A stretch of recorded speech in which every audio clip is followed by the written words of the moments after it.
Hello, welcome to Global Mission of Peace's Mystic View. And I am Radagast, and I am joined by Shelley. Hello, Shelley. Hello. Hello, everyone. And the topic for today is the Mandela effect. An opportunity? So this kind of got precipitated somewhat because Shelley and I were on the Kev Baker show last week. And which I hope if you watch Mystic View, you might have seen that. But he brought up a topic that had not caught my eye, and it's being called the Mandela effect. And then shortly after, he mentions that I see it everywhere. I see it on forums. I see YouTubes about it. So I realized, a meme is forming. And generally when memes form, especially these days, and especially ones that can create some dust with their perception, I always suspect it could be a psyop or a psychological operation, for those of you who don't know what psyop is. And it would be by the normal critters and mischief makers that think that we're useless eaters and will use every opportunity they can to demonstrate that we're just a bunch of Looney Tunes with crazy ideas. And so the insertion of something like the Mandela effect, Mandela effect, because a mandala is artwork, a transportive artwork. That the insertion of this, into our community is a good way to see how people run with it. Kind of like the flat Earth concept. And again, I'm not going to go weigh in either way, because as I've said, I think in future, past Mystic Views, there's the Mandela effect. I can't tell my past from my future. And that as far as I'm concerned, as long as I can travel from point A to point B and love my friends and my family, I can do that on a round or flat Earth. So to me, that's, it's only when people get kind of, I can't be your friend if you think the Earth is round or flat. That's when things get stupid, actually. I won't say silly. That's pretty stupid. Anyway, so with the Mandela effect, apparently what is happening is that things that people recall quite succinctly in their memory, when they're kind of turning to public records, all of a sudden, reality is not as they remember it. So, Shelley, do you ever, before I kind of, we're going to obviously take this deeper, but since I kind of weighed in, why don't you weigh in? Well, what we could do is provide some examples, because before it was referred to as the Mandela effect, it was also referred to as the Bernstein Bear effect. And the reason for that was people had accepted a specific spelling of the Bernstein Bears, and then now with this new reality after the fact, now the Bernstein Bears is spelled completely different. So I have many examples in my own life. And I've seen examples in both time and space where this applies. So I think this is absolutely fascinating to bring a discussion about. Well, yeah, I think it used to be Berenstein, and then it turned into Berenstain. And here's the thing, it doesn't even sit right in my gut to hear the new wording. And also same with Looney Tunes. It used to be Looney Tunes, T-O-O-N. Okay, and now they change it. But anyway, it's beyond the movies. However, because as a strong collective, we watch the same movies, so we can comment on it and have a validation that, oh no, I actually heard it the other way as well. So the validation seems to be an important aspect of where we go with this. Well, the other, apparently, where it's percolating up a bit are people remembering Bible verses. Now, for me, this isn't quite to me, it doesn't really necessarily fall into the Mandela effect, because we know that those books get edited, updated, whatever you want to call it. So apparently, the two examples I saw was the one where I don't even remember it from exactly what phrase it is, but supposedly it was like if a calamity is coming, or there a prophecy, there is going to calamity coming, and on that day, leave all your goods behind and flee to the hills. If you're in your fields, leave everything and flee to the fields. So, and the word that everybody remembers, it was goods. Well, apparently now in the King James Version, it says stuff. Leave your stuff behind. And, stuff as a formal piece of English is a verb, to stuff. Stuff as belongings or things that you own is slang. So using slang in the Bible is goofy, or maybe it's supposed to be hip. But it's, to me, that's not a Mandela effect that we're, I mean, because that's editing. Same thing with Berenstain, Looney Tunes, I mean, like, something is up. Somebody's doing something, but I don't consider that to be quite as much of the real Mandela effect that I have experienced multiple times, and I know you have. Now, of course, as mystics, we're kind of used to this. Things have been doing this for at least since the 2000s, and after 2012, December 21st, when supposedly we're supposed, people thought we were to ascend, but there was a major shift in energy, subtle energy, but a major shift. I have noticed these kinds of time anomalies are more pronounced, but for me, they have been just a part of greater perception. Both you and I know that there are different past timelines, there are different future timelines, and then there's kind of like the aggregate, the one that has the majority, and that kind of becomes the dominant timeline. So, well, that would actually give them good reason to want to modulate our timeline, because as we know, the spoken word abracadabra is a frequency. It has an impact on what we experience as reality.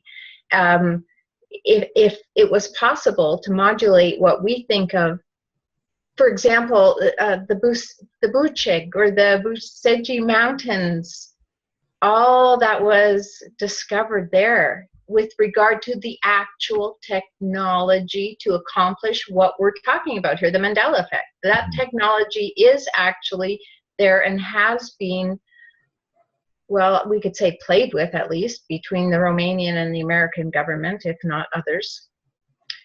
But it's the technology that perhaps people should benefit to know that this is actually, in reality, something that's been influencing our planet. It's not just CERN, it's not just HARP. There's actually technologies far beyond that. Mm-hmm. That actually makes this less mysterious. It takes kind of the mystique out of it. The question might remain, why? That might be a good place to go. With regard to the Bible, we know that that's a pretty useful indicator that there's been a lot of editing.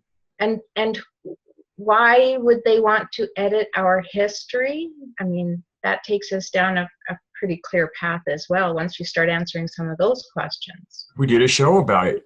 We did. Whether history is contrived or not.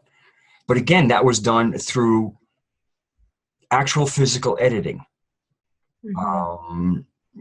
Just playing tricks with printing and media, mm-hmm. where the real quote unquote timeline or Mandela effect is where reality, as we perceive it, not as we read it in media, is showing, let's call it a certain playfulness. Mm-hmm. I was going to say slippery, but I like the word playful better. Okay, so was it playful when our the tuning globally was changed to 440? I mean, I don't I think it's so much more beautiful to listen to it when the A is tuned to 432. It's inspirational and opening. So we'll go with playful, but Yeah, I'm not okay. really appreciating the Well, game much. your point is well made. That was very slippery. Actually, slippery the way things that are slimy are slippery. Uh-huh. Yeah, that was a slime. But okay, so the other verse I just want to bring up just to kind of finish was the one about I guess a point about Jesus saying that you don't put new wine into old wineskins. Well, apparently in a new King James, the newer King James ones, they don't use wineskins; they use bottles. So it's almost like maybe in these editings they're trying to bring it up to date because they know what Common Core is turning out in the way of people who are educated. So maybe they're just trying to adjust the Bible so that even people who have a modern education can interpret it. So they're making stuff instead of goods, bottles instead of wine skins, because people don't drink wine out of wine skins anymore, at least in the countries that have Common Core, they don't. Right. And so what did that term actually mean anyways? These were not literal expressions. These were analogies so that they could be interpreted by any people at any time. They didn't have to understand the language of the time. So by changing it to bottle, I think now, they've completely taken it out of context. Mm-hmm. And this whole take it at face value has an awful lot of holes in it, and I'm not talking WHO, Ellie. I'm talking the leak type. Well, I mean, the analogy is really bottles don't work with the analogy because bottles are not affected by old or new wine. Wherever you pour in them, fine. But when you were actually using skins, if you put new wine into an old thing, it would cause it to burst. There'd be a chemical reaction. So you would actually end up losing your wine and your wineskin. So, I mean, it's really silly to use bottles because the analogy, I mean, anybody who knew anything about this would understand the whole thing about almost like our bodies being the equivalent of the wineskins. And that, and this new spirit we're bringing in, I mean, the analogy to me I don't know if, for me, it doesn't work with bottles. Maybe other people do understand it. But what I want to do is kind of like, we usually do the good news at the end, but I don't have any specific good news. Maybe you do, but I'm trying to take this Mandela effect and make it good news because one of the posts I read in one of the forums that were discussing the Mandela effect was a woman saying that her teenage daughter had come home and said that they're discussing the Mandela effect at school. This, to me, is major. This is good news because they're not discussing chemtrails in school. They're not discussing different story. I mean, they might discuss 9/11 in school, but it would be the official story. I mean, they're not discussing it. They're they're delivering it. So to me, that one of the things that might be considered in the conspiracy theory stuff is actually being discussed by teenage kids in school. And to me, that's good news. That's very good news. Because it really opens people up to asking, what's up? What's up with this? And then it allows certain people some people might go, oh, I don't know. But there are some of us who actually go, hey, well, I have an answer. Whether it's the answer is another story. Okay, please ignore my phone ringing in the background. It's nice music, though. I could dance. It is nice. Yeah, it is. It's especially since a lot of times the phone wakes me up. It's like, let me samba over to my phone. All right. That's the silly news. Okay. So to me, this allows us for people going, what's up? To say, well, this is the true nature of reality and time is starting to reveal itself. What do you think about that as an explanation? That's very good because another way to describe it is, well, if we just keep giving them enough rope, they will hang themselves. Essentially, they're revealing themselves and they're getting caught all over the place. And because we're no longer affected by fear as we once were, they really don't have too much left to work with. Mm. So yay them for, it's like the Wendigo thing, you know, it's got the remedy contained within it. So hallelujah, brothers, keep on keeping on. Yeah, yes, I mean, we've definitely been one of the topics of conversation in the alternative community for a while has been the concept of timelines. People like Simon Parks. If you follow Simon Parks and his talks, he discusses timelines quite a bit and different trajectories. And when you understand reality, how it kind of gets formed, you understand that it's almost like trajectories. It's almost like when you like hitting a golf ball, depending on how it gets hit. I mean, it's going to go somewhere away from where your club hit it, but it could take different trajectories depending on in the now how it gets hit. And timelines are kind of similar. It's kind of like the energy that comes into the now goes forward, and I believe it actually kind of sprays out with possible realities that come into probable realities, and then we kind of have one that is a main reality. But even if we look at 9/11 as an example, you have one group of people who accept the official story, and then you have another group of people that have alternative stories. And even so, probably the group with the most solidarity in having one timeline are the ones who believe the official story. Once you step out and then you can use some supposition into what might have happened, you do have different lines of thought that will, again, so I'm just trying to use a little example for certain people, like, I don't get what you're talking about with different timelines and trajectories, but it's, it takes a little subtlety. It's something you're going to need your right brain to join your left brain in. This isn't, and in my earlier videos, I would talk a lot that the concept of left or right brain is a polarity form of thinking.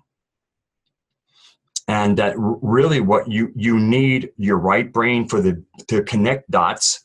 I mean, to kind of follow patterns and dots, and you need your left brain to kind of fill in the details. So it's kind of almost like when we were kids, they were just those numbered dots. What was it? And then you kind of connected them and this picture emerged. So that would be like one form. And then you could take the color in, and if you want to color in and bring even more form. It looks like you have something to say. Okay, but what's really important here is for us to maintain our coherence, or actually move into greater coherence.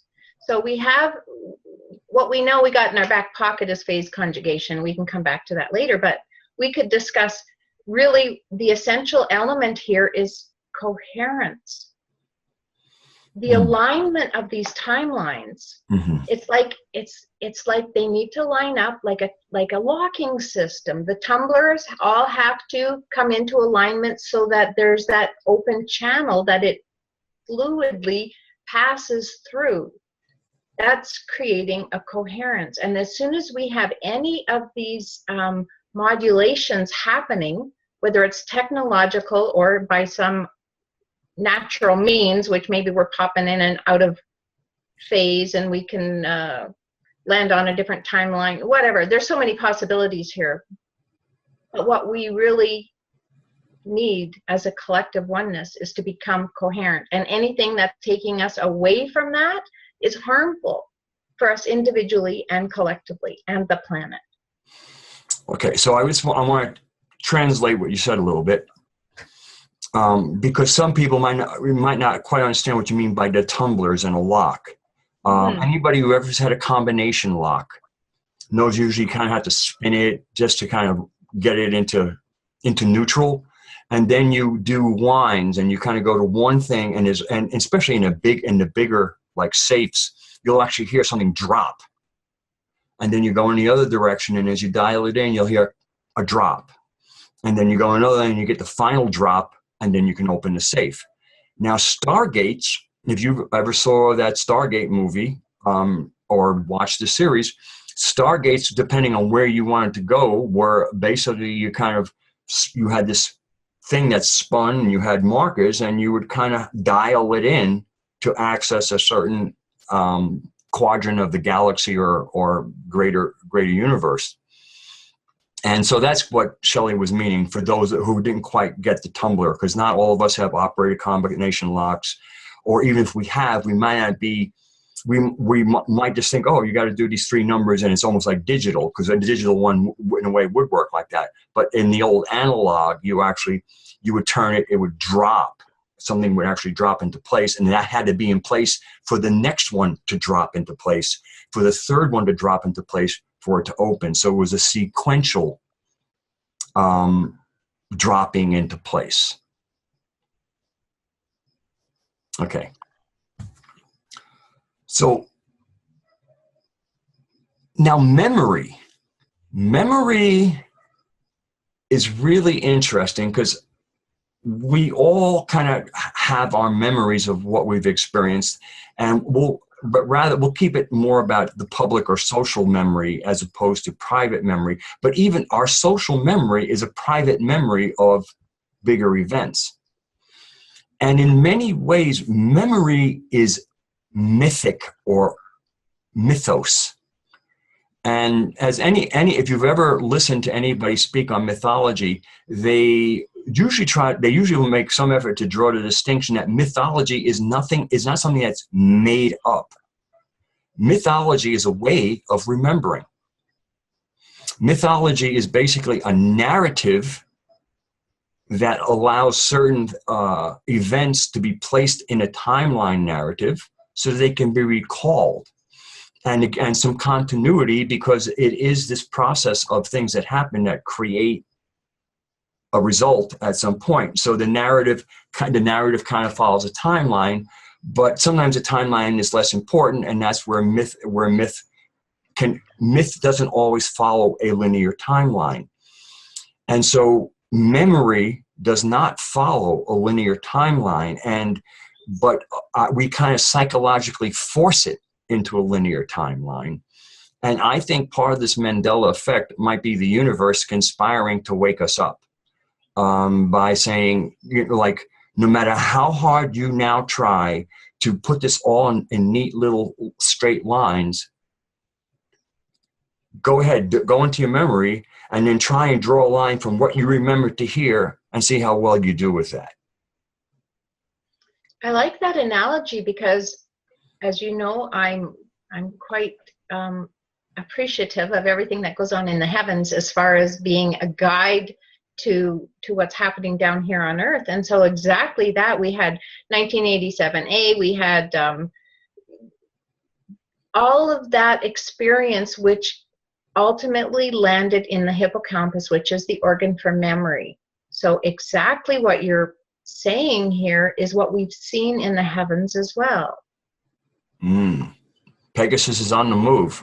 Pegasus, yeah. Okay, that was kind of like an inside comment, which we probably should expand upon. Yeah. Shelley has done some extensive work. How about like thesis, and which is rather extensive. Hello, Dr. Shelley. And part of what why don't you explain it, Shelley? The Pegasus. Well, it's a very long story, and it'll take us away from the Mandela effect. However, if we were to follow the sequence of events documented by the people we trust, NASA and other scientists, okay, a little sarcasm, but nonetheless, it's accepted science that has been measured. So what that refers to is that light has traveled from a specific point and has landed at a destination. Now, the destination is relevant to our pineal gland, and it is processed through the hippocampus. Now, the hippocampus has a very strong nature for being, the plasticity means that it can be altered and changed very easily. But what we're doing is a recall and opening when I say recall, I say like remember who you really are. It's an opening, really, to remember the God, let's not call it God, the cosmic consciousness or the Christ consciousness. It's all around us. And so this lends itself to the natural elements that this Mandela effect might be prompting, in that through nature we are awakening to our memory of being one, of that collective expanded Christ consciousness. We can use Christ interchangeably with love consciousness. Yes. Or cosmic consciousness. Mm-hmm. But this is the natural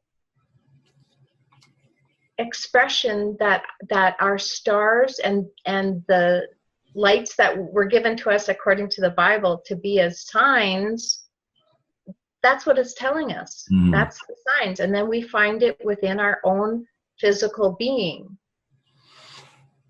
Okay. Thank you. And to get back to I'll take it back to the Mandela effect, Yeah, since I took you. Mandela effect. Since I took you off of it.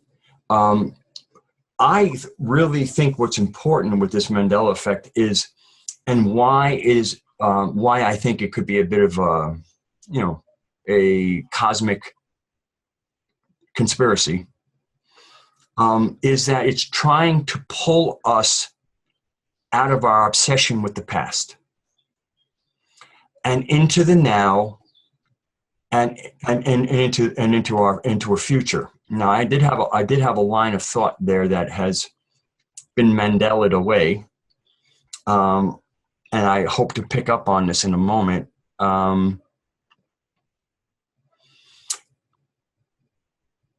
It feels like we've been shifted 90 degrees. Okay, I'm going to write this down so I don't forget it. Okay. Oh, well, if you were remembering, please go ahead. Okay. Please. The past, in many ways, like our brother Sanjay had mentioned one time, when you're driving, basically your main focus is forward, and you have a big windshield to go forward in. Now, there is some reference to what's behind you, but what are we using? It's a little mirror. And the reason it's little is because what's behind you is not as important as what's in front of you. And so I would like to think that if Source is trying to give us a nudge here, the message of that nudge is what is behind you. First of all, if there's no danger there, and it's kind of hard for, in most cases, your past there's no dangers lurking there. So please don't worry about it. It's almost like there should be a little thing, things appear smaller than they really are. Or things might look different in the now than they do in the mirror. And it's kind of, just like that. And so because we have a new reality, a new paradigm to create. And so that paradigm for now is going to be about looking into the future for now, so that when we arrive in the future, our now has built towards it. And what happened in the past isn't that important. The important things are what we did wrong in the past, and we don't need fine details. All we need is general, like that idea stunk. That was a wrong way to do it. We don't need details. We don't need to know that it happened on November 27th, 1973 at 2:17 p.m. That is not crucial to knowing that on that very specific date, something's went bad, and you remember that it didn't work. The date and time and month do not matter to the information you need. So the Mandela effect isn't real. I mean, people say, oh, we thought Mandela died this, but he died there. If he's now officially dead, when he died isn't really so important. I guess maybe if you're writing a Wikipedia article and you want to have your facts straight, well, then it might matter. But even then, I mean, what does so much of this data, how does it serve us in our present and our future formation? I understand what you're saying, and I think that the story around these things isn't so important. However, we have seen how numerology, how numbers and so on actually have a frequency or a vibration that can be used for or against us. Mm-hmm. And so I think that could well be part of the how of the technology, if we want to look at it as a technological experience or result. And then if we're going to look at it as a natural result, those things all still apply. But regardless, it's the agreement that we have as a collective one because of the entanglement principles. And I don't know if you feel like we need to explain that a little further, but... Well, yeah, yes, because I think that one of my biggest issues with New Age and its memes is it's been diluted and turned into the Reader's Digest version of the perennial wisdoms, ancient knowledge, that it loses what import that it might provide us. I keep on having my own, like, I guess we'll call it memory Mandela effect. I mean, I'm moving forward and I have this thing clear in sight. And as I get the words out to get to where I'm going, it's like, where'd it go? Mm-hmm. Mm-hmm. That's a little interception with frequencies there.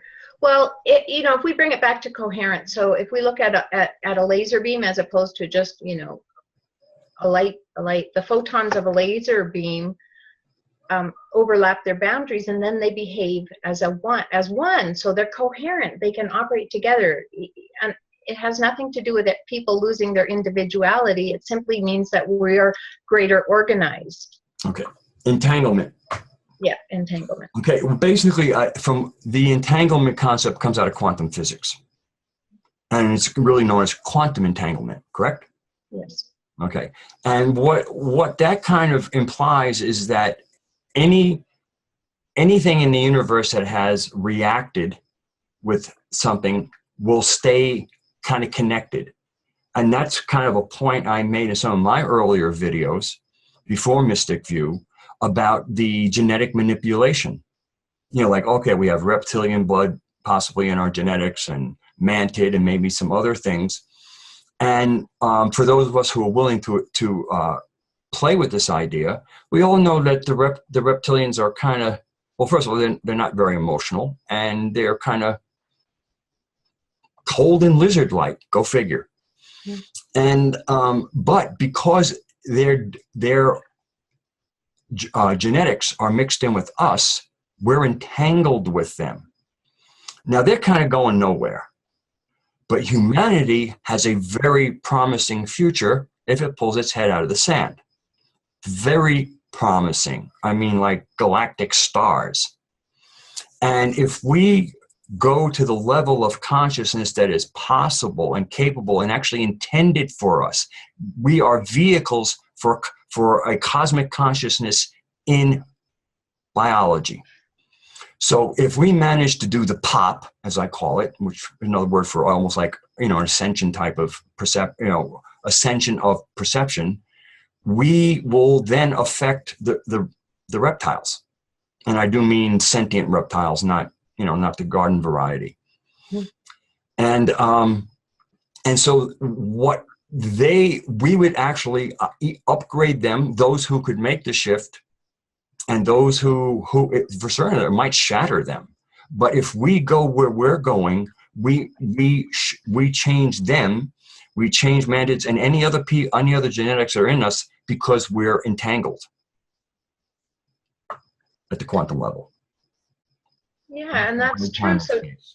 So that kind of flies in the face that they would want to do something against us. Now, they being the higher ups. However, the they that we are referring to are the ones who are just like kind of spoiled children that want to hang on to their allowance and don't want to give up their power. It's not really the higher level that once was associated with them. Well, there's a certain kind of arrogance from the elite types, and also the reptilians are highly arrogant. And they probably figured, oh yeah, that's a chance, but we're talking about humans. They're losers, complete losers. They've been given the keys to heaven and they lost them. You know what I mean? So it's like, yeah, we're really going to worry about humanity waking up, yawn. You know, but that, to me, that's where they have blinders. Now, of course, you know, some people go, oh, what are you smoking, the hopium, Radagast? I know our potential.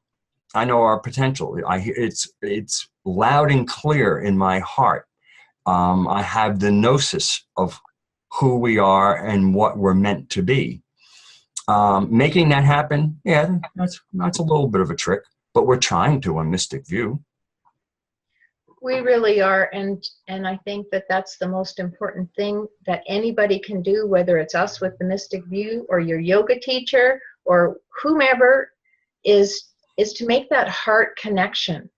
Because again, we come back to the heart and what's been missing. You were talking earlier about left and right brain hemisphere, about really what we needed to do to keep that balanced and in the center was make that connection with our heart.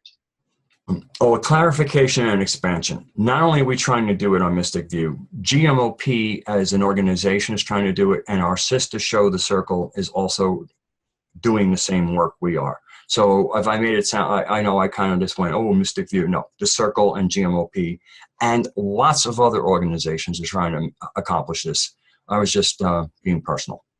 And lots of other organizations. Wouldn't it be so mutually beneficial if we could come together and form a hub? Not that we need to have any influence or change anything that anybody else is doing. We need everybody to be their individual self. But wouldn't that be really reflective of the power that we actually have, that most people, you know, they're still going along believing that they have to operate according to the rules that have been put upon them. It's like a horse or an elephant when they're first trained as a baby.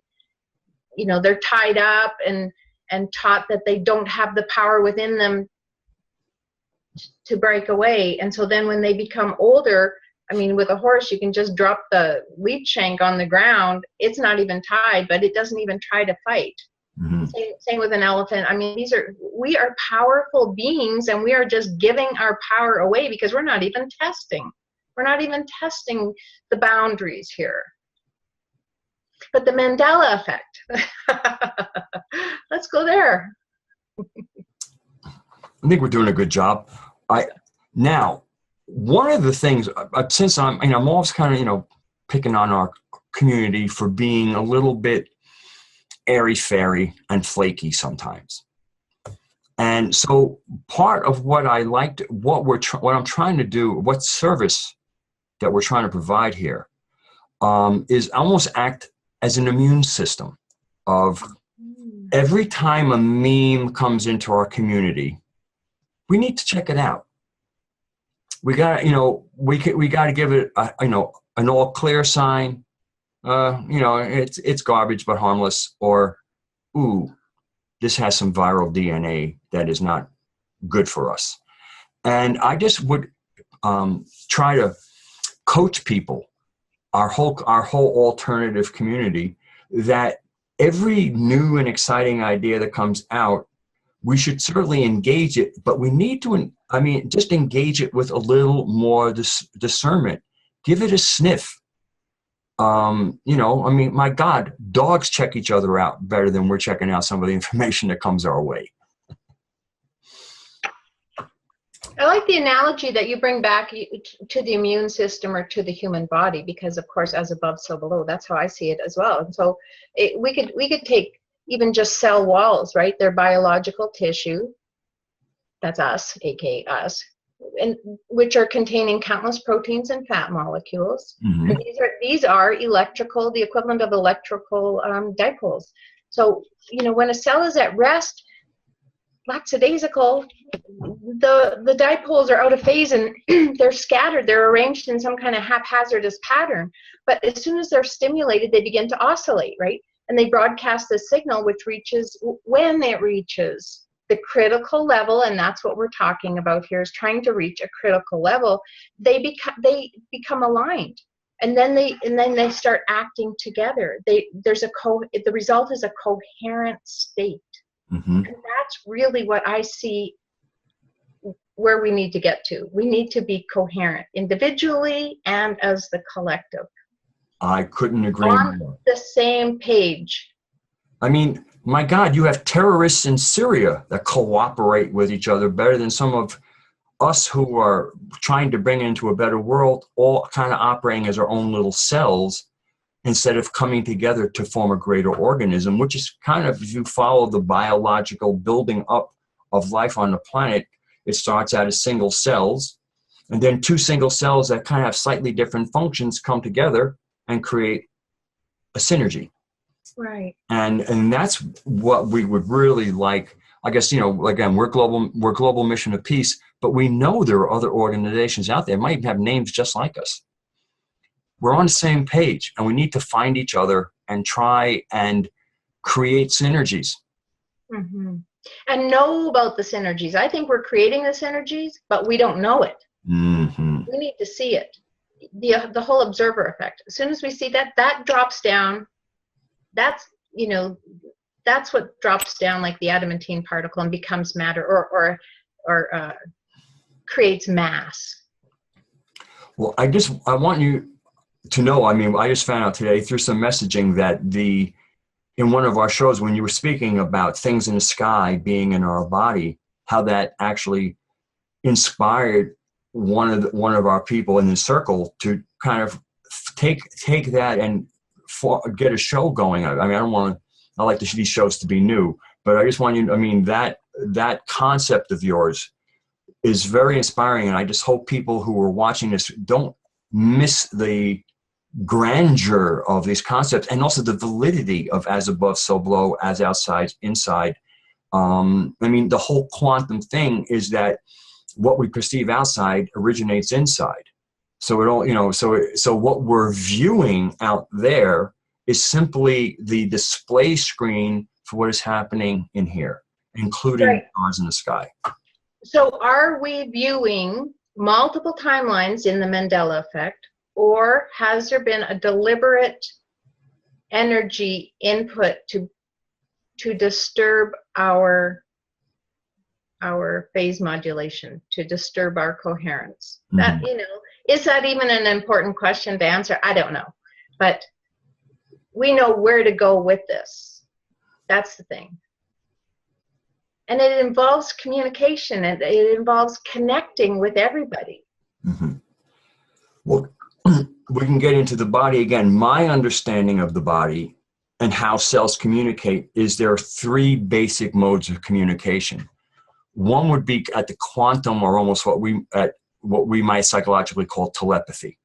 Something happens in the body, and the information that happens locally goes into the field, and the whole body is kind of aware of it.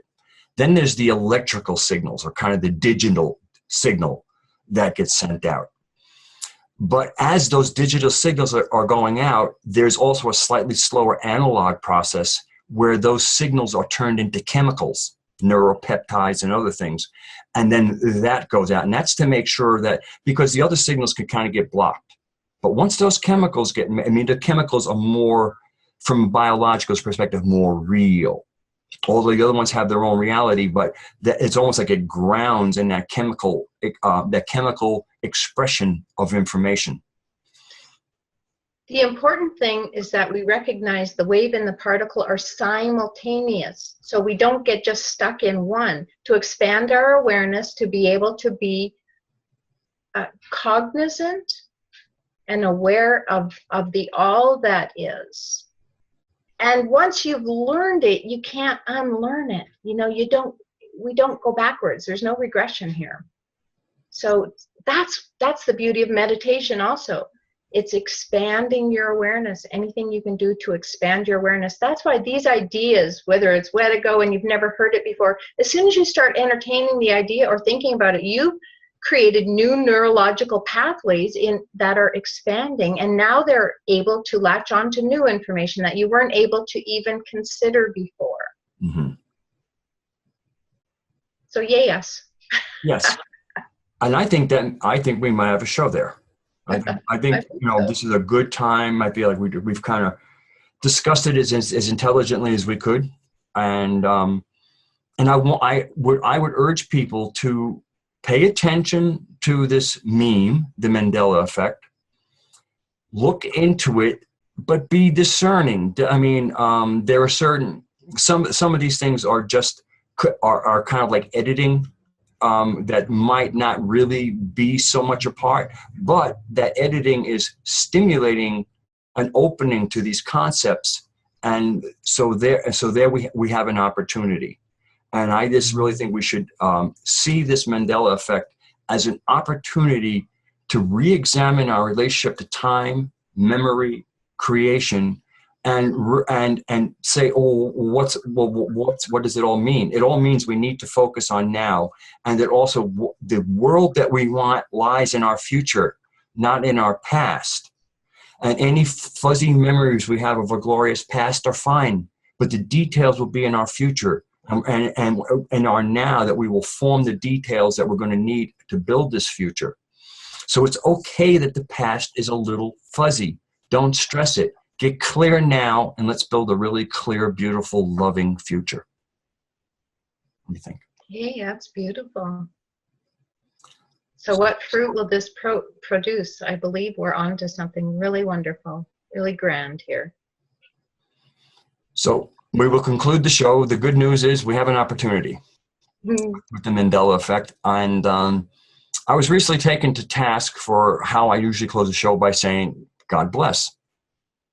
And I love it when you say God bless. So yes, if you're going to change it, we'll just add or modify it somehow. That's it. But basically what it was, and this is somebody who's a bit of an analyst and a pill. I love this person very much, but this is almost their function. And so like this is the grain of sand that will produce a pearl from. And the question was, God bless who or what? So God bless all of you out there. God bless our existence. God bless our future. And so I hope that provides some clarity to our the person who brought it up to us. Thank you for being here, Shelley, as always. I mean, my co-host, you'll always be here. Always have been. Yes. Never mind. That's another show. Okay. Thank you all. And goodbye for now.